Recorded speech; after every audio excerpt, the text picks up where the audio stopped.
কক্সবাজারের পেকুয়াত মধ্যরাতে দুর্বৃত্তর ছোড়া গুলিত শেরিন আক্তার নামের উগ্র গৃহবধূ নিহতই।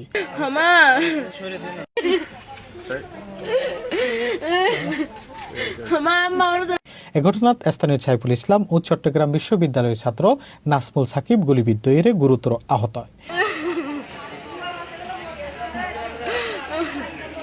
ঘটনাটি রবিবার দিবাগত রাত 2:30টার দিকে উপজেলার বারোবাকি ইউনিয়নের বোদামাজিরগুনা এলাকা।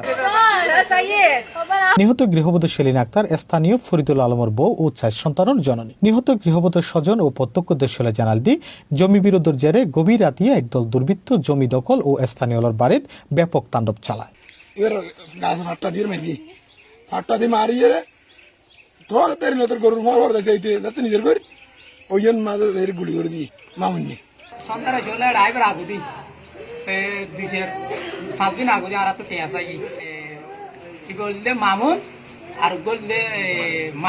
একই ঘটনায় গুরুতর আহত সাইফুল ইসলাম ও নাসমুল সাকিবের উদ্ধার করি তাৎক্ষণিকভাবে পেকুয়া উপজেলা স্বাস্থ্য কমপ্লেক্সত ভর্তি করা নইলে কর্তব্যরত চিকিৎসক ইতারারে উন্নত চিকিৎসালয় চট্টগ্রাম মেডিকেলত প্রেরণ করে।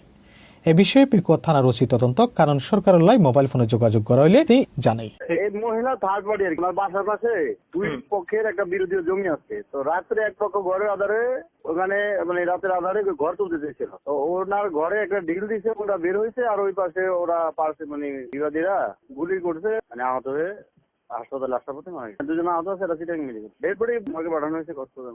ইন্দি এ ঘটনার দৃষ্টান্তমূলক শাস্তি দাবি করিয়ে হতাহতর স্বজন ও স্থানীয় নৃশংসভাবে ডাক্তার আন্দার মধ্যে এলাকাতারি গুলি গুলিয়ে সন্ত্রাসী করলে হত্যা করে ফেলে ইয়াদের বিচার চাই।